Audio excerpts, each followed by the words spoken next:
Mi nombre es Carlos Allen, profesional de la actividad física y el deporte, y en mi tiempo libre me dedico a correr, a investigar sobre neurociencia y el deporte. Bienvenidos al programa Neurociencia del Ejercicio, el podcast en el que te quiero explicar y introducir a los principales hallazgos científicos relacionados al ejercicio y la salud del sistema nervioso. Por medio de la exposición, lectura y discusión de estudios neurocientíficos relacionados al ejercicio, te contaré sobre los efectos neuronales, cognitivos y clínicos del ejercicio y la actividad física y de qué forma esto nos beneficia.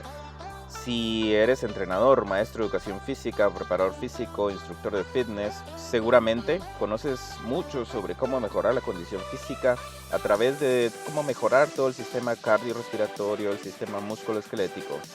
Pero te has puesto a pensar que cada movimiento, cada acción, cada situación que nosotros pensamos o imaginamos es generado, controlado y evaluado por el sistema nervioso central, es decir, nuestro cerebro y sus demás órganos. Además, el ejercicio puede influir en las funciones cerebrales, modular las funciones cognitivas, mejorar el estado de ánimo y disminuir los niveles de estrés.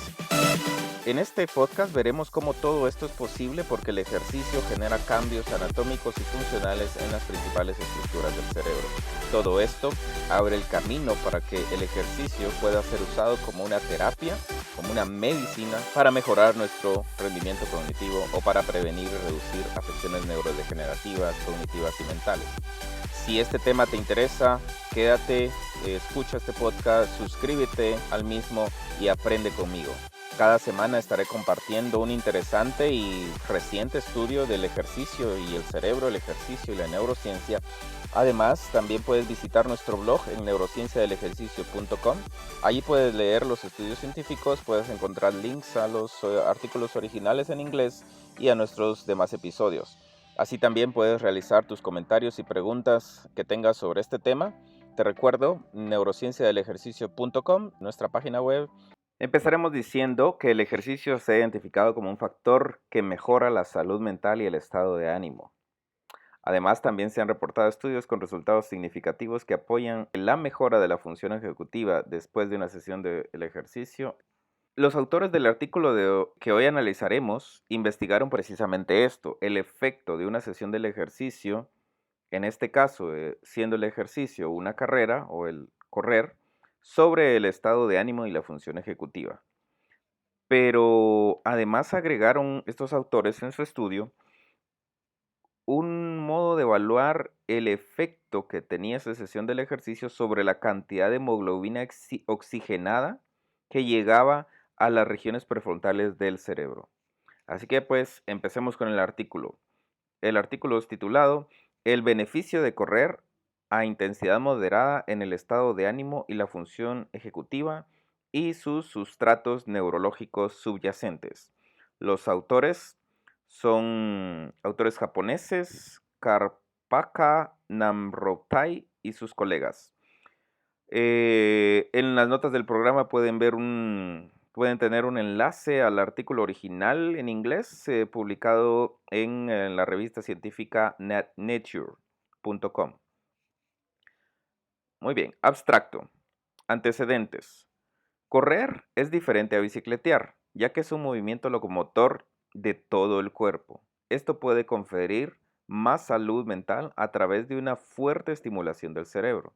Aunque correr tiene un impacto en la salud mental, sus mecanismos cerebrales subyacentes aún no se han determinado, ya que casi todos los estudios en este tema hasta la fecha han utilizado el ciclismo como modalidad de ejercicio. Por lo tanto, el objetivo de los autores de este estudio era determinar el efecto agudo de una sola sesión de carrera a intensidad moderada sobre el estado de ánimo, la función ejecutiva y sus sustratos neuronales en la corteza prefrontal. Los métodos que utilizaron. Ellos evaluaron a 26 participantes completamente sanos. Ellos completaron una sesión de carrera de 10 minutos en una cinta rodante a una intensidad del 50% del consumo máximo de oxígeno, del pico de consumo de oxígeno, o VO2 peak, y una sesión de control en reposo. Estas sesiones fueron ordenadas o realizadas en orden aleatorio, es decir, posiblemente algunos sujetos hicieron primero la sesión en reposo y otros sujetos hicieron primero la sesión con la carrera de intensidad moderada. La función ejecutiva se evaluó con el tiempo de interferencia en el Stroop test de emparejamiento de colores y palabras, y el estado de ánimo se evaluó con la escala de estado de ánimo bidimensional antes y después de cada una de estas sesiones. Se investigaron los cambios hemodinámicos prefrontales mientras se realizaba el Stroop test mediante espectroscopía funcional de infrarroja cercano. ¿Qué resultados se encontraron? Bueno, primero, correr provocó un aumento significativo del estado de ánimo y placer en comparación con la sesión de control. También correr causó una mayor reducción significativa del tiempo de interferencia en el Stroop test y un aumento de las señales de oximoglobina en los córtex prefrontales, en ambos hemisferios cerebrales. Además, encontraron una asociación significativa entre el nivel de placer y el tiempo de reacción de interferencia en el Stroop test y el nivel de hemoglobina en las regiones prefrontales del lado izquierdo o del hemisferio izquierdo. Estos sitios en el hemisferio izquierdo, el córtex prefrontal, son importantes localizadores para el control inhibitorio y la regulación del estado de ánimo, según se ha reportado en otros estudios. ¿Qué conclusión llegaron? Literal, haciendo una cita, hasta donde sabemos, una carrera de 10 minutos a intensidad moderada tiene el beneficio de inducir un estado de ánimo positivo y mejorar la función ejecutiva, coincidiendo con la activación cortical en las subregiones prefrontales implicadas en el control inhibitorio y la regulación del estado de ánimo. Estos resultados, juntos con otros descubrimientos anteriores sobre ciclismo, que utilizaron ciclismo como ejercicio de intervención, implican que la especificidad de los beneficios de la carrera moderada se promueven tanto en la cognición como en los estados de ánimos. ¿Qué implicaciones tienen estos resultados? Bueno, pues estos hallazgos son valiosos porque dan soporte científico al efecto que una carrera de intensidad moderada tiene sobre la salud mental, ya que correr es una forma de ejercicio fácilmente accesible que requiere mínimo equipamiento y una estructura deportiva también mínima. Por lo tanto, pues es accesible pues, a la mayoría de personas o pacientes que puedan tener este tipo de afecciones. También nos indica que los efectos de esa modalidad del ejercicio son específicos de la modalidad del ejercicio, es decir, dependiendo de qué modalidad de ejercicio puedas escoger, pueden haber uno u otro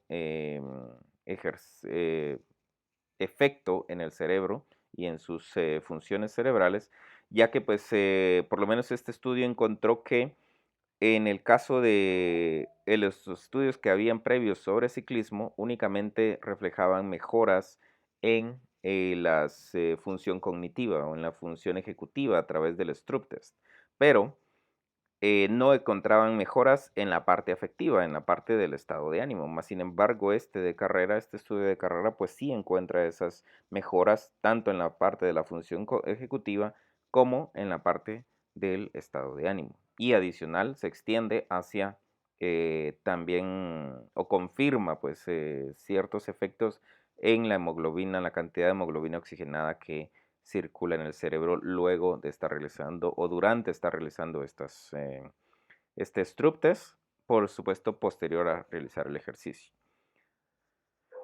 ¿Qué comentario puedo tener al respecto de este artículo? Pues lo que me parece, bueno, quisiera empezar explicando un poquito porque habla sobre la corteza prefrontal y su importancia para el estado de ánimo y la inhibición ejecutiva, inhibición cognitiva.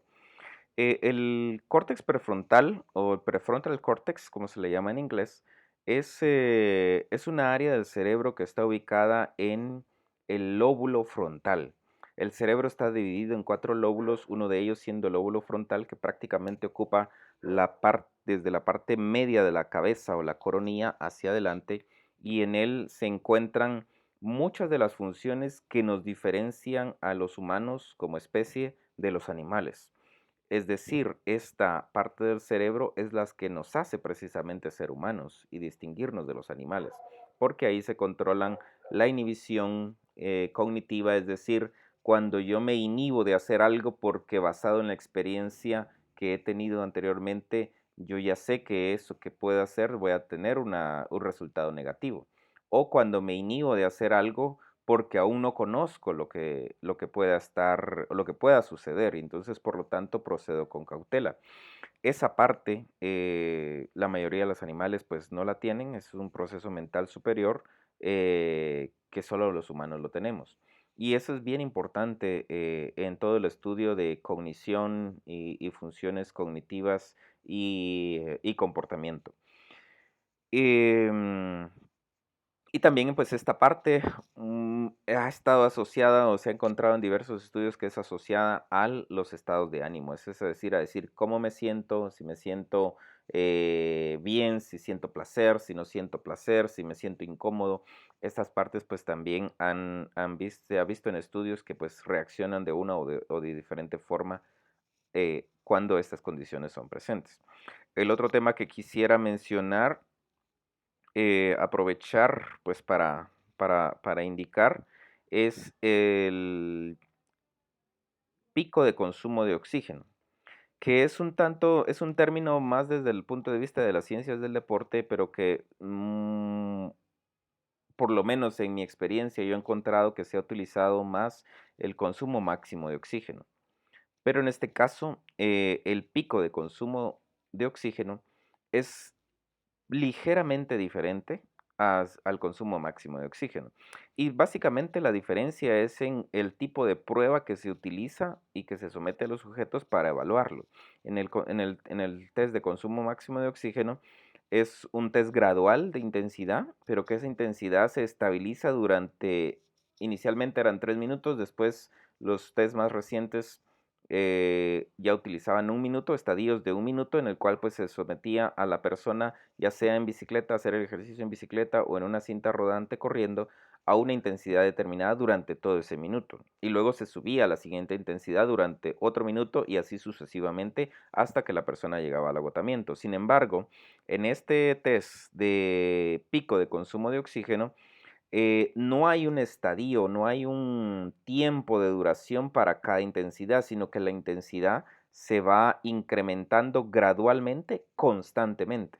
Es decir, cada segundo la intensidad va aumentando, va aumentando, va aumentando y el sujeto pues debe de mantenerse corriendo o pedaleando a esa intensidad. Em, lo que se ha visto en la diferencia en cuanto a estas dos pruebas es que en la de pico de consumo de oxígeno, regularmente los sujetos pueden llegar a realizar más ejercicio, un poco de más ejercicio, y porque se ven implicados no solamente la parte aeróbica, sino que también llega a un pico anaeróbico y por lo tanto pues los sustratos anaeróbicos se ven más determinados por este. Entonces, por lo tanto, sin embargo, he de decirles que esa diferencia es significativa, pero no ronda más de un 5% más o menos en cuanto a la diferencia que pueda darse en consumo máximo de oxígeno o pico de consumo de oxígeno. Eh, bueno, y en este caso, pues ellos utilizaron el pico de consumo de oxígeno y de ese 100% al cual sometieron a los sujetos, utilizaron el 50% de ese consumo máximo de oxígeno para desarrollar la intervención a intensidad moderada. Lo cual pues también tengo que decir que me parece un porcentaje un poquito bajo. Normalmente debería estar arriba del 60% o entre un 60-65%, o bajo de un 65%. Sin embargo, para mí 50% me parece muy bajo. Pero pues más sin embargo ellos encontraron resultados significativos en las variables que ellos estaban buscando. El otro concepto importante acá es el tema de la función ejecutiva, que es lo que les decía, son las funciones que nos hacen distintos de los humanos y nos hacen el poder utilizar la razón y utilizar la memoria y las experiencias pasadas para tomar una decisión y no solamente reaccionar ante un estímulo. Y esta se ve, bueno, uno de los tests muy utilizados para evaluar este tipo de función es el Stroop test, que es que utiliza, digamos, emparejamiento entre los colores y las palabras. Y básicamente lo que hace es que le presenta a los sujetos una palabra de un color, no, digamos, vamos, nombran rojo, y en uno de sus primeros estadios se utiliza, este se le llama neutral, se escribe rojo con tinta negra. Y el sujeto tiene que básicamente pues indicar el nombre del color. En el segundo estadio, o en la segunda condición, es una condición congruente, se le llama, porque es congruente tanto el color o lo que dice la palabra con el color de la tinta con el que está escrita. Es decir, si escriben rojo en la pantalla, la tinta con la que está escrita, el color de las letras es rojo. Y por lo tanto, cuando al sujeto se le pide el indicar el color de la tinta con el que está escrita la palabra, no la palabra en sí. Eso crea una interferencia en el cerebro porque el cerebro está más acostumbrado, en el caso de la lectura, a leer rápidamente y básicamente va a leer la palabra. Pero si hay una diferencia, una incongruencia con el color en que está escrita y yo lo que tengo que decir es el color, mi cerebro tiene que detener esa reacción casi automática que por la educación y el ambiente y por la repetición hemos ido desarrollando desde que empezamos, nos enseñan a leer, empezamos a desarrollar esa función y por lo tanto se vuelve bastante automática. Entonces, pero como lo que me están pidiendo es decir el color de la tinta con el que está escrito, pero si yo veo que ahí dice rojo, pero y la tinta está escrita en amarillo, yo tengo que decir amarillo, pero mi cerebro automáticamente va a querer decir rojo, porque es lo que está leyendo. Pero entonces, esta función cognitiva, lo que tiene, o esa parte inhibitoria, lo que tiene que hacer es inhibirme de decir esa parte automática que yo ya tengo, que es decir la palabra rojo, y pensar un poquito y decir la palabra amarillo. Ese tiempo en el que el cerebro procesa la información y dice, ok, ahí dice rojo, pero no tengo que decir rojo, ¿cuál es el color? Ese es un tiempo de interferencia y es un tiempo en el que nuestro cerebro está procesando. Básicamente son milisegundos, en muchos de los casos puede variar, pero básicamente son milisegundos, pero sí hay una diferencia significativa en comparación a cuando leemos la palabra en su color, a cuando y decimos el color de la tinta, a cuando decimos el color de la tinta, pero la palabra que está escrita es completamente otro color. Entonces, esa diferencia en el procesamiento, en el tiempo de procesamiento, ha servido a los estudiosos y a los científicos de las funciones cognitivas para estudiar estas funciones ejecutivas que, como les digo, básicamente solo los humanos las tenemos. Y ellos en este estudio, estos investigadores japoneses, pues lo utilizaron para estudiar la función cognitiva posterior al ejercicio, ¿verdad? En este caso, la carrera. Con relación a los resultados, la otra cosa es el otro tema que quisiera tocarles es el tema de la función cognitiva, perdón, de la espectroscopía funcional infrarroja. Esta es una técnica que se ha estado utilizando recientemente y que para estudios de ejercicio es muy útil porque permite cierta movilidad y permite al sujeto hacer ejercicio y luego poner rápidamente los óctopos que se le llaman en el cráneo del sujeto para empezar a medir qué tanta hemoglobina oxigenada llega al cerebro.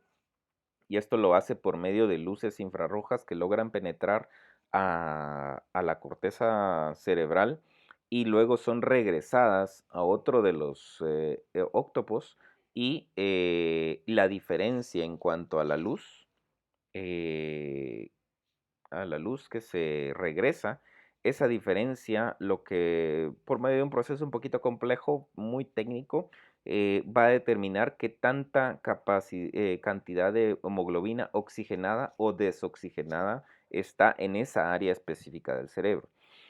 Entonces, ¿y qué tiene que ver esto? Lo que sucede es que la sangre o la circulación sanguínea está muy relacionada con el nivel de activación que tiene esa determinada área del cerebro. Es decir, si yo detecto que una área del cerebro tiene más hemoglobina oxigenada, es porque las neuronas que están en esa área subyacente están utilizando mucho oxígeno y también glucosa que va en la sangre para su funcionamiento, es decir, que están muy activadas en ese momento determinado. Y luego quizá los segundos posteriores va a bajar esa cantidad de hemoglobina oxigenada.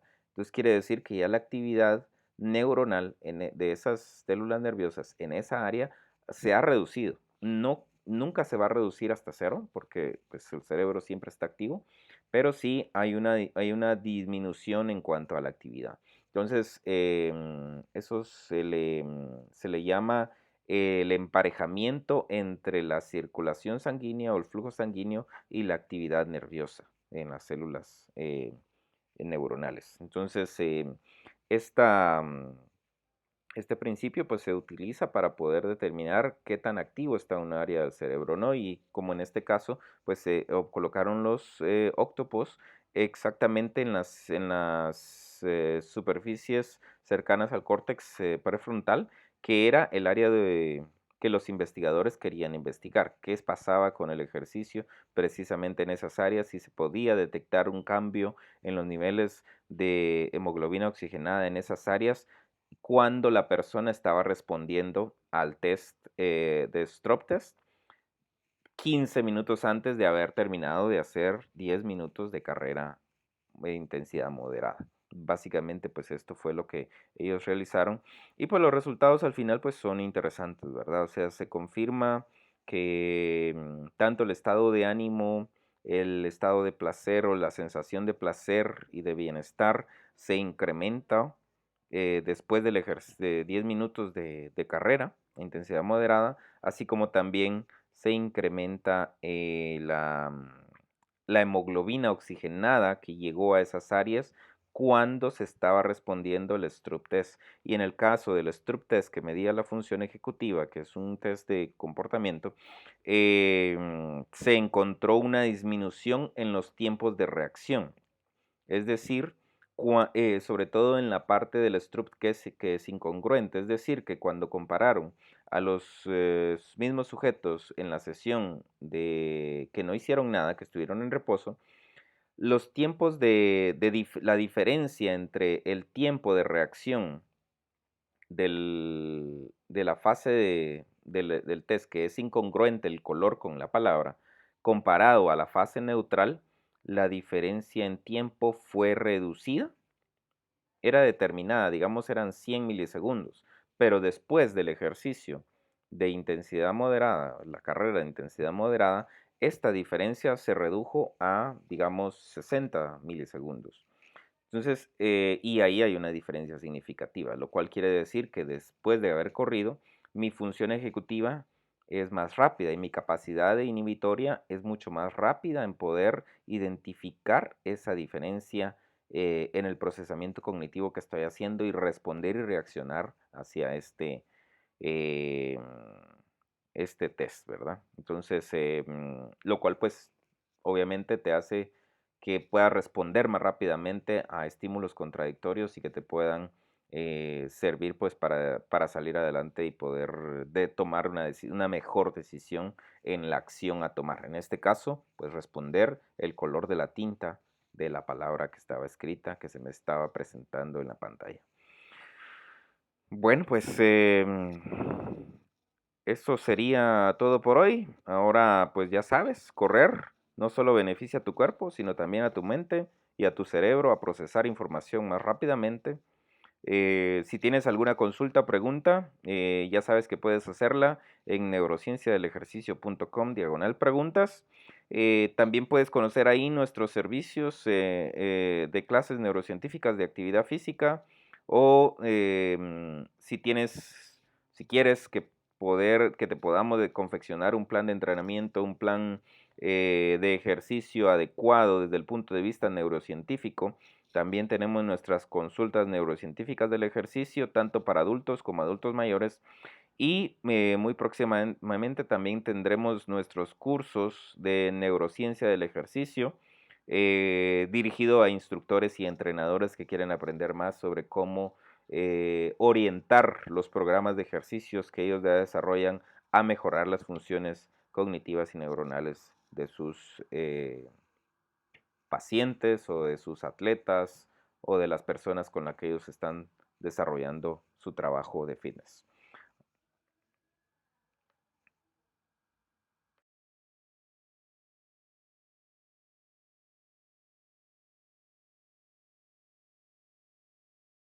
Así que pues, eso es todo. Muchas gracias por escuchar este programa Neurociencia del Ejercicio, tu podcast en español. Síguenos y suscríbete a este podcast para recibir notificaciones de nuestros nuevos episodios y visítanos en nuestra página web si tienes alguna duda o pregunta en neurocienciadelejercicio.com. Si esta información te pareció útil, también te pido que puedas apoyarme con una valoración de 5 estrellas en iTunes o en el podcaster que estés utilizando. Y además esperamos que nos escuches en nuestro siguiente programa. La semana que viene vamos a estar publicando todos los lunes a las 10:10 de la mañana. Así que hasta luego. O como dicen mis amigos alemanes, bis bald.